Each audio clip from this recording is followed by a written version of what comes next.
Let me just get my coffee and I will get started. Deep, deep, deep.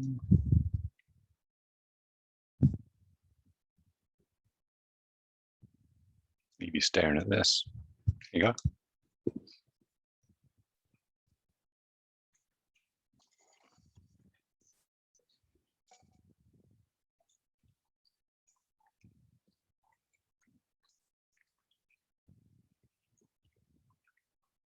All right, while I get this all sorted out, does anybody have any questions about what we covered on Monday? Because we're doing pretty well time-wise. My aching bones.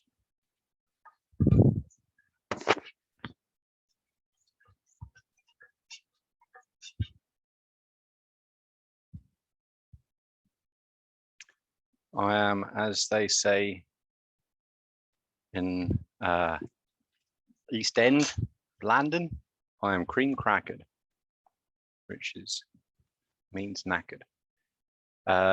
Stephanie, the exam is on the 5th. So not this Friday, because that'd be scary. It's a week on Friday. Yep, and they'll cover everything from gene structure or genome structure, obviously gene structure as well, through transposons, and then all of gene expression. And so that's transcription, initiation, termination, RNA processing, translation, and post-translational modifications. I think we have, let me just double check, see if that last bit was correct.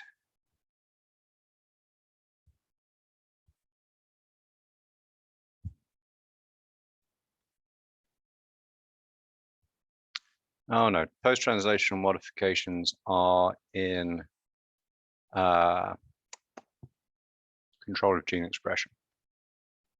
Yeah, so don't worry about that. So yeah, it's pretty much all the way up to the end of this PowerPoint, which is, can't see because it's hidden by the taskbar. Yeah, PowerPoint 16. So lots of detail, lots of facts. You need the big picture, obviously, because otherwise it doesn't make any sense. But you also need a lot of details to back that up with. Right, so as an example, right, you need to know the big picture concept of RNAs being both fragile and also forming secondary structures, right? The reason you need to know that in this case is because those two characteristics are really important in transcription termination, right? In the case of bacteria, it's all about the secondary structure and terminate sequences, repeat sequences that cause the RNA polymerase to pause, which allows them to be booted off, right? In eukaryotes, it's all about the fragility of RNA, right? And that actually ties into what we're going to cover today as well. So pardon me, when the nascent pre-mRNA is cut, is untethered essentially from the RNA polymerase, that then allows the RAT1 nuclease to chew up what's left and kick the RNA polymerase off the DNA, right? So, you know, obviously there's the big picture stuff, right? But then there's also the details, right? Rho needs a unstructured bit of RNA to bind to, right? Because otherwise it's not going to be able to catch up with RNA polymerase, right? Inverted repeats, like in transposons, are important because they allow a hairpin loop structure to form. That's an intrinsic termination, right? So you can see there's details here, and those details are not there just to make your life miserable.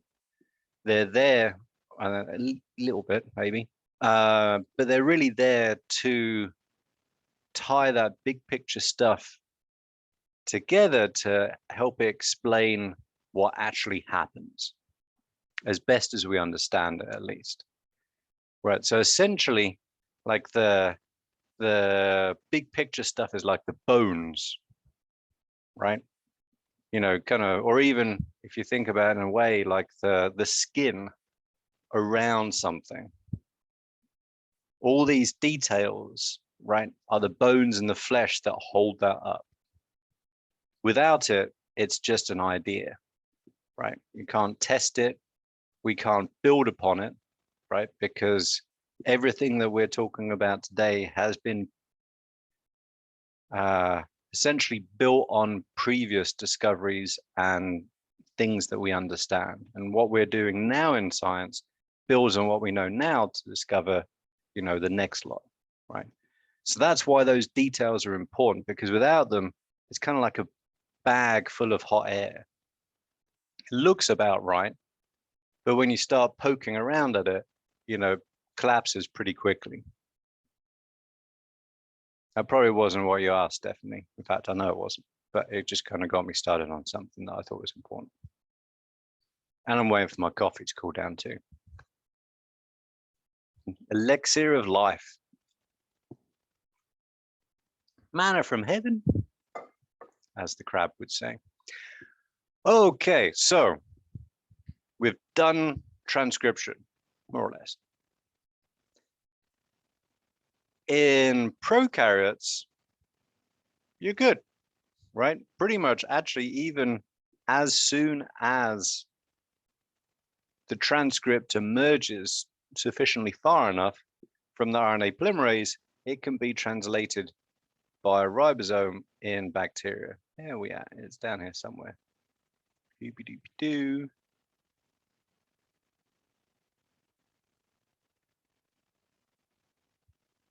Here we go. We'll get back to this in the future, but it's just kind of putting things into context.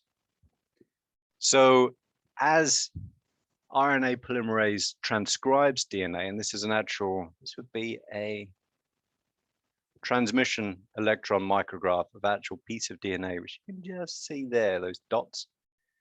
The big chunky boys are the ribosomes, right? Because they're big, you know, protein structures. Anyway, what you can see is that as the mRNA is produced, ribosomes glom onto it and start translating it, right? Even before that mRNA transcript has been finished, right? So this all happens together in one place at the same time in bacteria. Eukaryotes are very different. And one of the big reasons for that is they have a nucleus, right? So essentially, transcription and translation are separated both in time, right? They happen at different times, and space. Transcription happens in the nucleus. Translation happens in the cytoplasm or the rough endoplasmic reticulum, depending on where that protein product is going to end up. And in fact, these things can be separated by really huge amounts of time. And so many organisms, I know C. elegans does this, the nematode that I work on. I think humans do this too. But anyway, there's this thing called maternal provisioning, right? And so it's quite common in animals, at least. I don't know about plants. Basically, what the mother does is stuffs the eggs, right? The, you know, future next generation, with a whole bunch of mRNAs, right? Encoding proteins that are going to be needed later on in development, say after hatching, right? And human eggs hatch too, which is probably something you might not know, which is always super cool to talk about another time. But basically they prepare their eggs much in the same way as chickens do the same with the yolk, right? They stuff it full of protein and stuff that the chick would need, the embryo rather. So you can actually put all these mRNAs into an egg and they stay there untranslated until, you know, some signal, say fertilization, maybe hatching, who knows, whatever, results in those transcripts being translated, right? And that can be, you know, hours, days, weeks later, right? So these are very much separated, right? And so, and also another thing, well, there's several aspects to this, right? One thing is that eukaryotic mRNAs are fragile.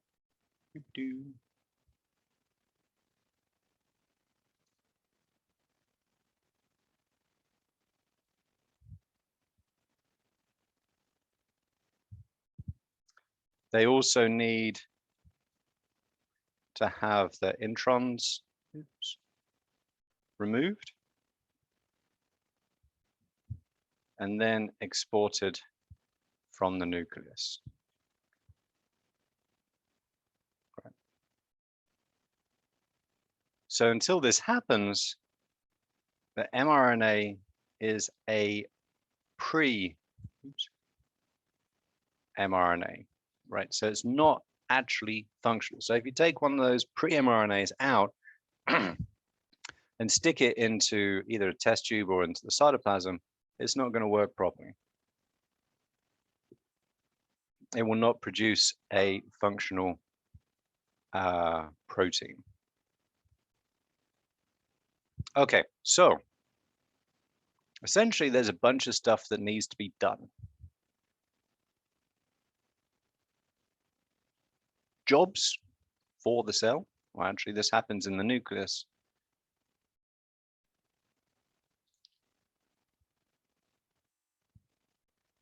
So very first thing, and this sort of happens in order, more or less, right? Very first thing that has to happen is adding the 5' cap.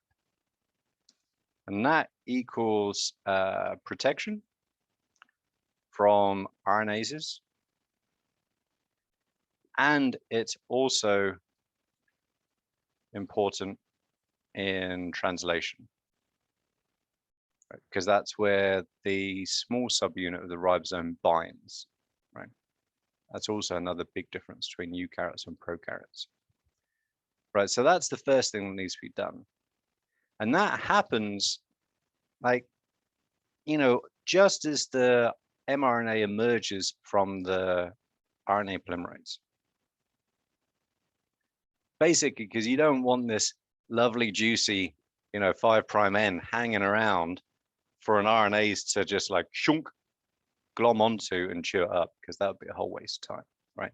So as soon as the little bit of that mRNA emerges, machinery assembles on it, kadunk, adds a cap, and that cap is not recognized by RNases, so it's protected. Then as the transcript is produced, introns must be removed by a process called splicing.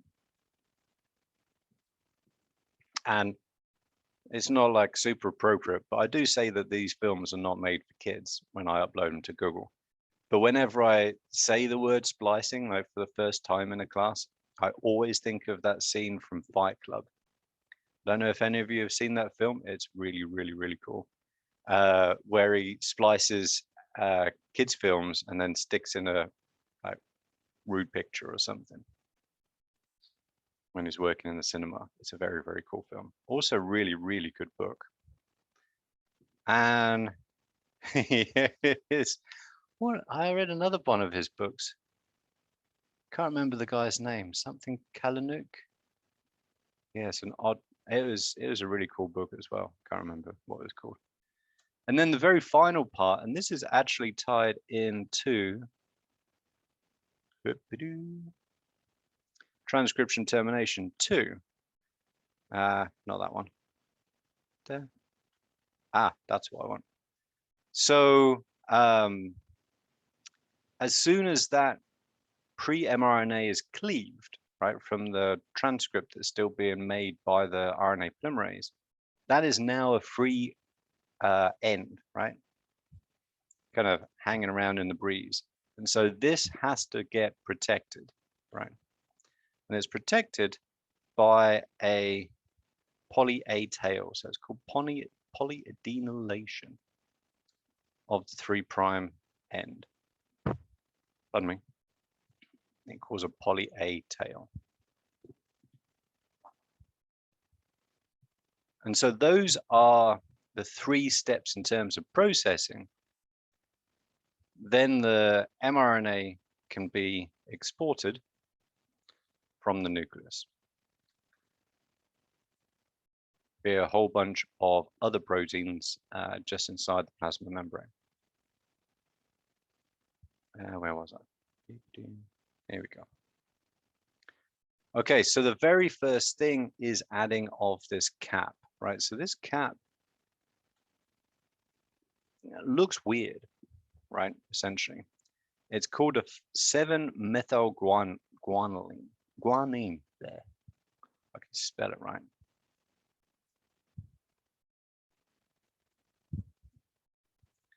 Sometimes called a 7-MPG or 5' cap. All sorts of different words for it. But basically, the upshot is it's kind of, I mean, they're sort of nucleotides-ish, right? But they have all of these weird-ass things added to them, right? And so basically what this does is it makes it look like something other than RNA, right? And so it's a structure that you don't find elsewhere. It's not something that will be recognized by RNases. And that means that any RNases in the cell are not going, or particularly exonucleases, are not going to come along and chew this up.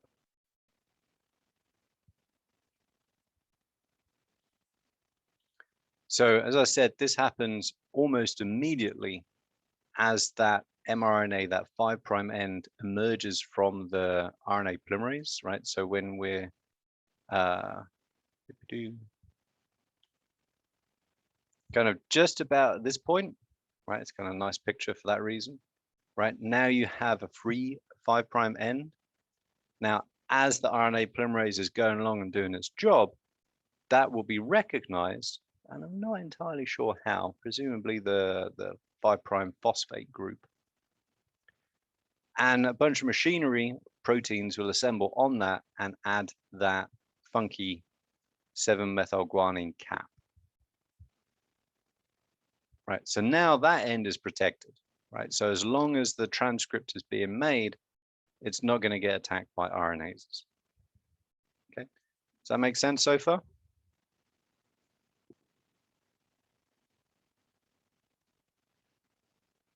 And actually, mRNA stability is a very important part of control of gene expression, right? So not so much at the 5' end, but you can certainly fiddle around with the 3' end to modulate stability. So some mRNA is going to hang around for a long time, particularly things which are needed, you know, constantly, like, I don't know, ribosomal proteins, let's say.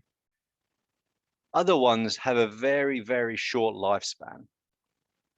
So even though they're protected, like as they all are, right, you can modify that protection at least at the 3' end so that those mRNAs don't hang around for very long, they get degraded, right? So that's a very important part of gene regulation, which we'll talk about in the control of gene expression.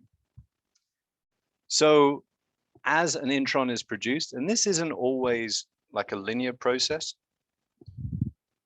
So for example, you know, you could actually splice out the second intron, for example, or the third intron before the first one. It doesn't really matter. As long as they're all done before it's exported, that's all that matters, right?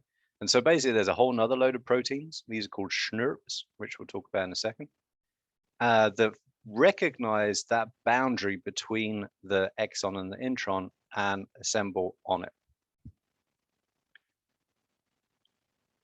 So as this is happening, the RNA polymerase is processing along the DNA, along the gene, right, doing its job. So if you remember that video that I showed you from WeHire, the molecular animation video, in many ways it's a, an oversimplification, right? Because even though it shows the transcription part and it's in a eukaryote as well, it doesn't show all the other processing steps which happen at the same time as the mRNA is being transcribed, right? So there's a lot going on in parallel here, right? It's not necessarily a sequential deal. So the splicer machinery splices those introns out. When termination occurs, the polyadenylation machinery adds a 3' cap, right? So that's after cleavage in transcription termination. And essentially what you end up with is what's called a mature mRNA. So a mature mRNA has a 5' cap, no introns, and a 3' poly-A tail. And then it's ready for export. And so it will now have one continuous reading frame, right? So all of these exons will be stuck end to end to each other. So they provide one continuous piece of protein coding information.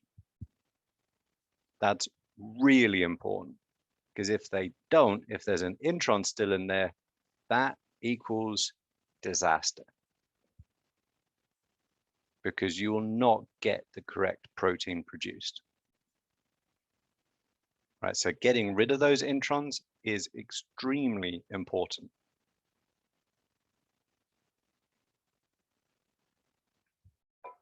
Okay, so going to go into splicing. Splicing is, there's a lot going on in it, basically. It's actually, as with kind of everything that we teach in genetics, even more complicated than what we're showing. So I don't know if that's a comfort or a cause for consternation, but there's a lot of stuff involved. So, oh, actually, there's another way of calling it primary transcript. I always just call it pre-mRNA. So these introns are spliced out by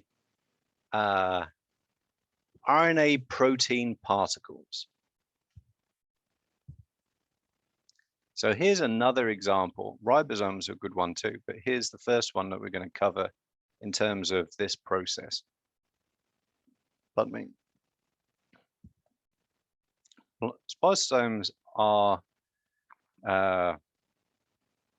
basically protein RNA complexes. Right, and these are called SNRPs. So I don't know if any of you ever had Schnapps, which is a German liqueur, but you pronounce it kind of the same, SNRPs. If I were in class, I'd be having you repeat after me. 1, 2, 3, SNRPs. So it's kind of, it's written like that. You'll see in a second.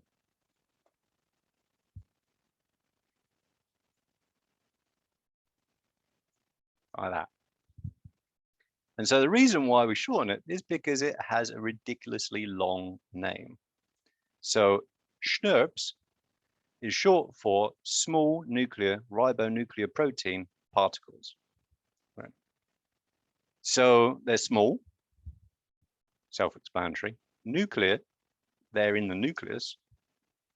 And the ribonucleoprotein part is that bit that I just wrote up there, they're protein RNA complexes.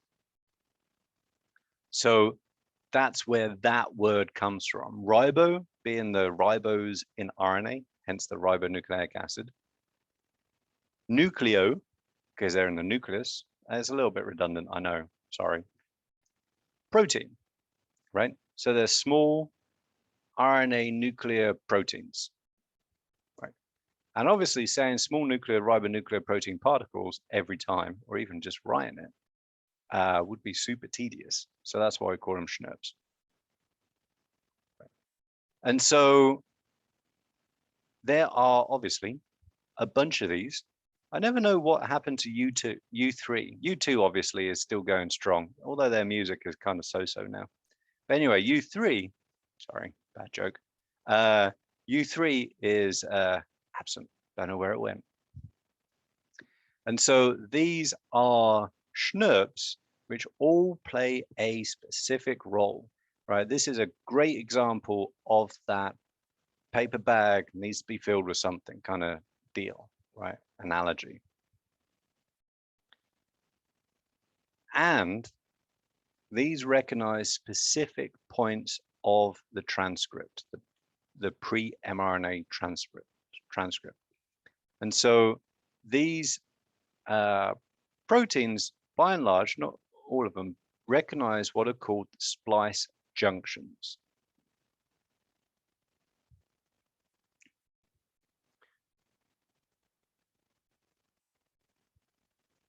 And splice junctions are the, I guess, essentially, oops, oh, thank you, autocorrect. The boundary between exon and intron, or intron and exon, depending on which end you're talking about, right? And have a very specific conserved, we'll get to why in a second, sequence.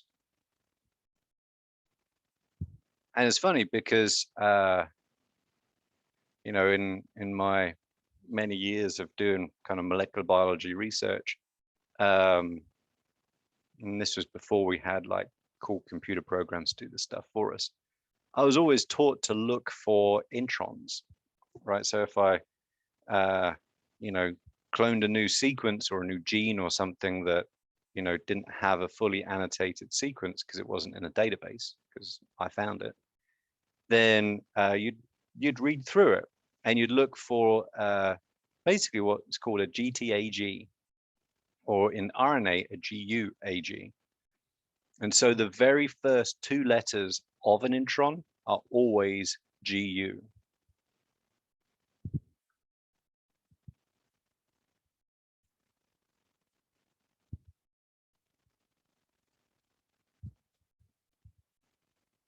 And the last two, oops, if I can spell that right,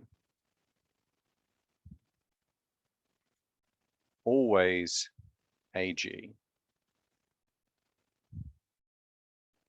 And there are other conserved bases too. Those are just what I remember.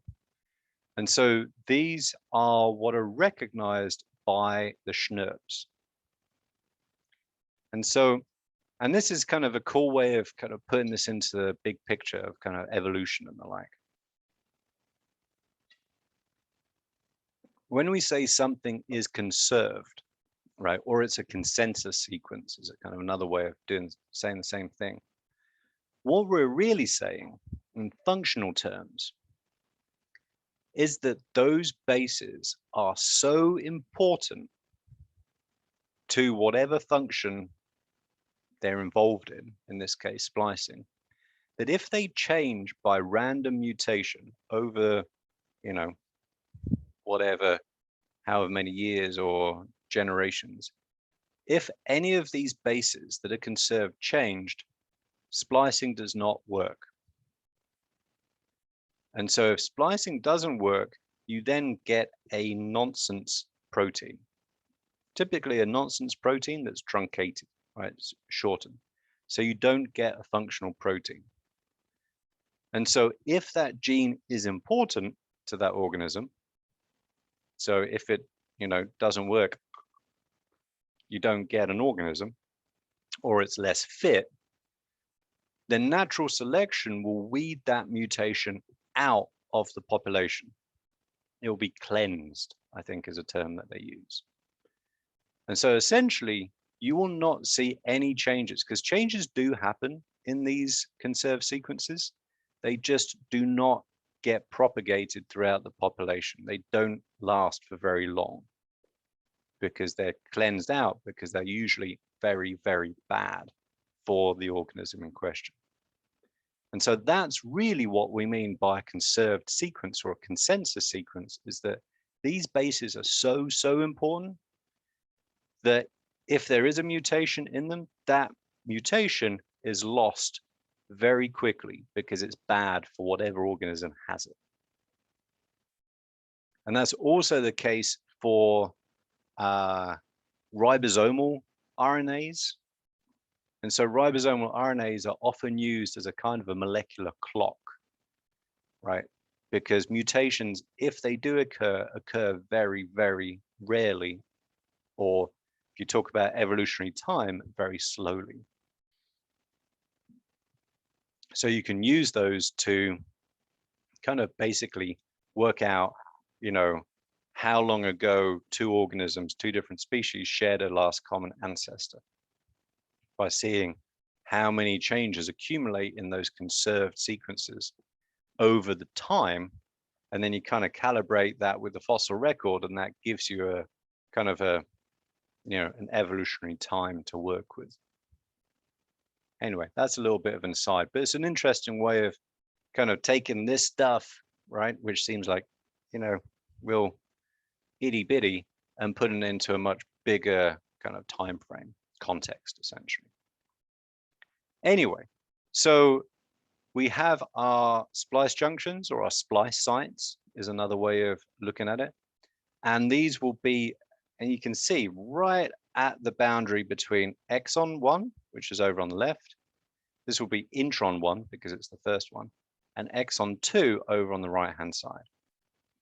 There's also another conserved sequence. This is an adenine, and this serves as a branch point.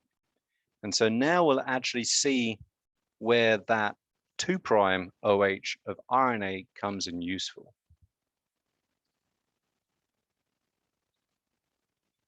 Okay, anybody got questions so far? Give you time to kind of cogitate and catch up.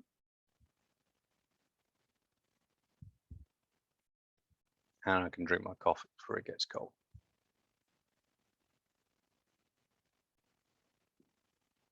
Ah, yum.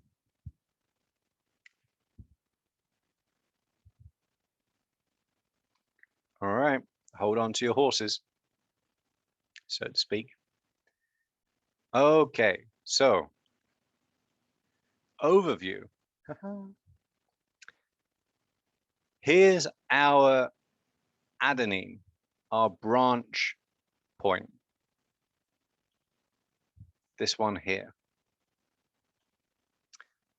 Okay, so essentially, and this is an overview, we're going to go into the details in a little bit. What happens is we have proteins that assemble on the 5' splice site, on the 3' splice site, and on the branch point.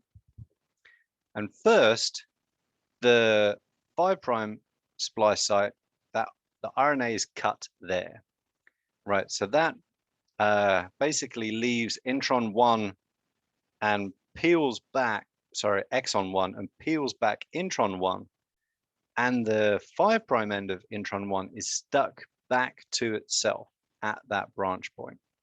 And so if you kind of tilt your head on one side, rotate your laptop like so, you'll actually see here's our 2' OH, or was at least.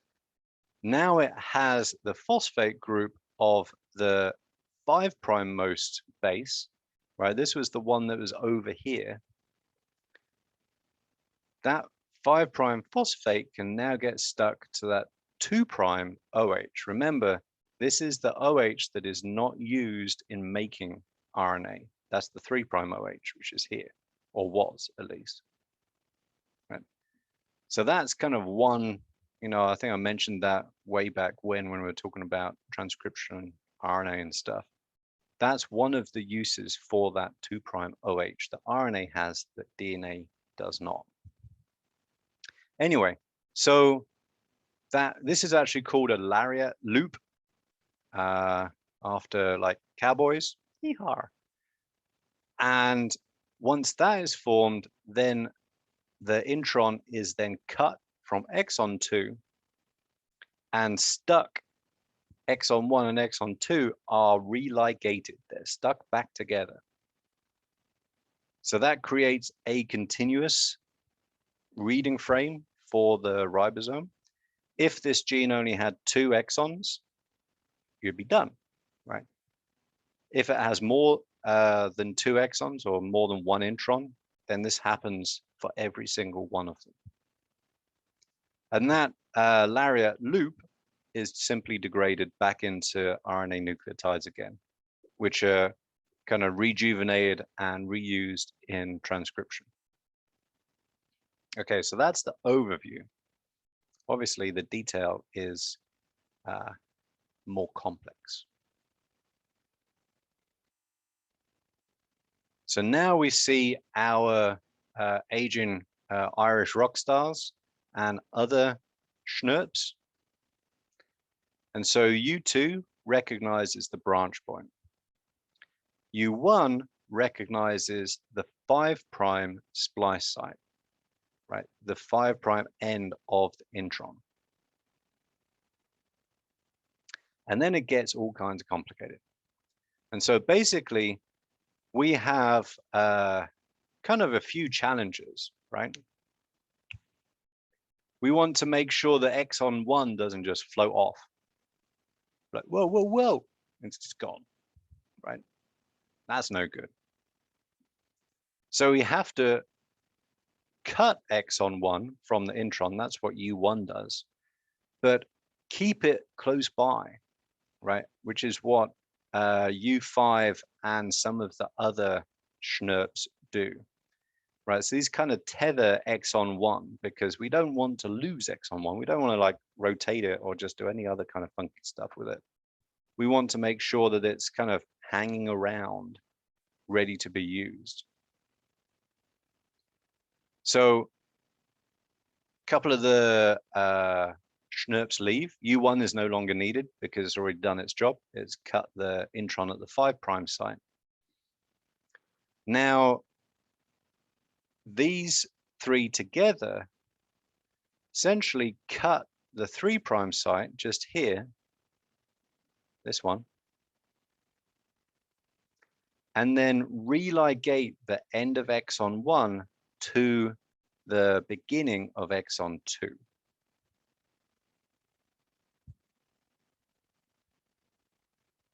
Told you it was complicated. And then all of that jazz, all of those remaining schnurps and the intron then dissociate. Oops. Sorry. And leave, right? Their job is done. And then somehow, I'm not entirely sure how it's recognized, probably by that 3' end there. This RNA is degraded.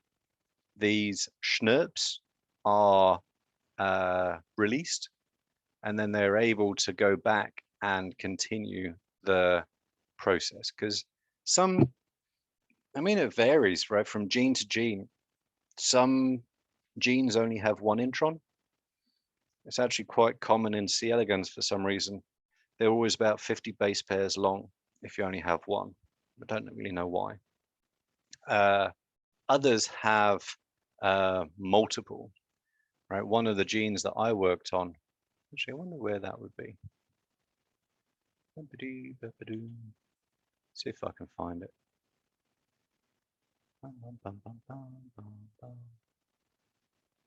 It's in there somewhere. References. C for crook.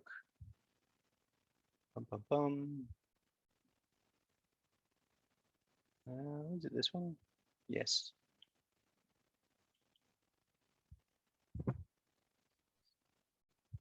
We'll show that later. All right, so this is one gene that I worked on quite a lot. Actually, still hopefully having a paper out on what this does to cell survival coming out soon. Once we get some more work done on it. Very demanding sometimes, journals. Anyway, so this is a gene called PNC1. It's involved, it's a nicotinamidase. It's involved in turning something called nicotinamide, which is actually a part of niacin, vitamin B, something or other. And it has 5 exons. 1, 2, 3, 4. Yeah. Well, exons 1A and 1B. So technically, yeah, depends, right? And it has a whole bunch of introns, right? And so depending on how those are, where the transcript is produced from and which introns get spliced out and so on and so forth, gives you different transcripts, which is really interesting. We'll come back to that later on when we talk about control of gene expression. Alternative promoters, for example. Pardon me. So yeah, so this one is fairly complex. Another one I worked on called DAF7, really simple. I only had 1 intron. And again, others have even more than that. So there's a huge variety of kind of intron size, intron number, exon size as well, and number, right? It's not uniform, essentially. Okay, any questions? Oh, make more coffee.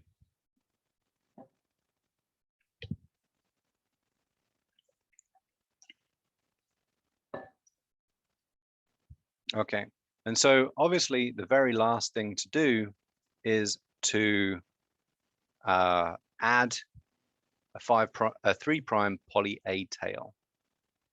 And so essentially what we have, remember we're talking about cleavage, right? We have a conserved sequence just before the end, right? So this is going to be in the 3' UTR.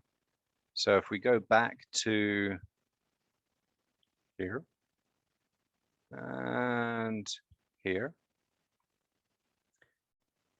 after the last exon, however many exons there are, after the last one, you have a stretch of DNA of varying size called the untranslated region, or UTR, and it's at the 3' end, hence 3' UTR. And in that region will be a consensus site here, or consensus sequence, which is recognized by an endonuclease, right? RNAs that will cut only when it recognizes and binds to an RNA sequence with that particular sequence in it. When it does, a short distance downstream from there, it will cut the mRNA, or the pre-mRNA essentially. So don't forget that the RNA polymerase is still kind of over here to the right, chuntering on down the DNA, transcribing it. So there's nothing extra there. Once that's cut, now RAT1 can come in and terminate transcription by digestion and torpedoing essentially the RNA polymerase. And that 3' end now needs to be protected, and it's protected by adding a long string of A's, right? So that's what the poly A tail is about. And so the poly A tail in itself doesn't protect the mRNA, because you'd say, well, I mean, it's still RNA, right? It can still be digested. So poly A tail protects the 3' end. It's also involved in translation too.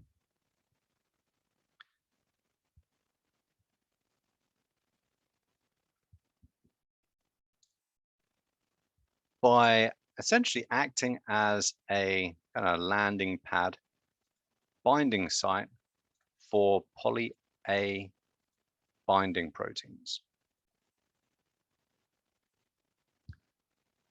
And it's the presence of those proteins, or PBP proteins, that protects the 3' end of the transcript.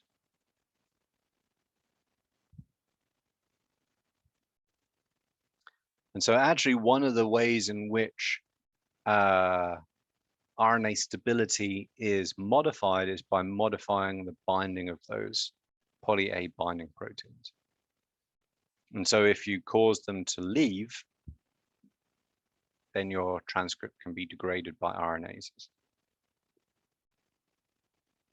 And that's pretty much it. So that then leaves us with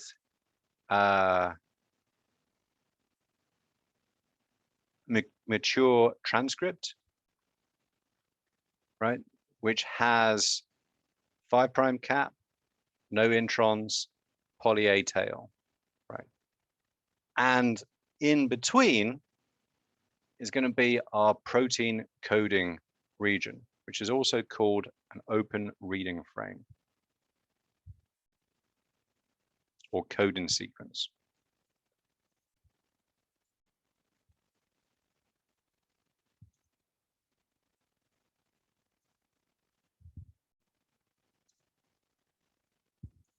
Shortened to ORF,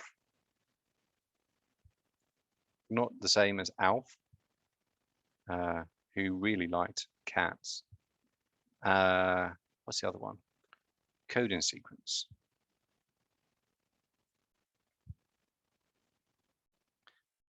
So you'll often see those used interchangeably. And what they basically mean is that's the bit of information in the mRNA, the bit in the middle, which encodes protein, right? On either side of that, however, you're going to have those untranslated regions, or UTRs. Those are really important for translation and for RNA stability. And I think that's pretty much it. Oh yeah, just to reiterate, it's on there. AUG equals start codon, and that's methionine or MET amino acid. So that's the start of the protein. Every single protein produced begins with a methionine. Even if it doesn't end up with the methionine at the start, it always starts with it when it's translated. And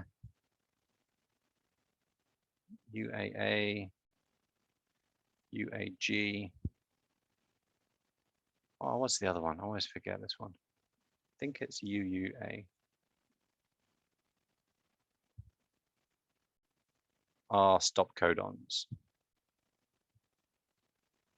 And that is translation termination. So essentially those are the bookends. One end you have start codon, other end you have stop codon, in between is your protein codon region. Either side of that will be your 5' and your 3' UTR. All right, I think that's enough for now. We're actually a little bit ahead, which is cool. And I'll see you either in an hour and 10, or I'll see you on Friday. So as always, bring any questions you have. We have plenty of time. All right, we're actually a little bit ahead of time, which is nice. So go through this, study hard, figure out what you don't understand, bring that to class, and we'll go through this. I had a question about the lab today. Sure. It's not going to be that long compared to the last one, right? Oh, no, it will be like full length, full on. Oh, really? Oh, yeah. Pretty much every single one now until the end of the semester will be the same. Okay. I just wanted to make sure. I'm still going to come today. I just wanted to ask about that. Oh, yeah. Yeah. I mean, it's essentially you're doing 2.5 labs in one lab session. So it's Oh, okay. it's going to be pretty wild. Get there on time and, you know, be ready to go. Sorry. All right. Cool. Yeah. All right, everybody. Catch you later.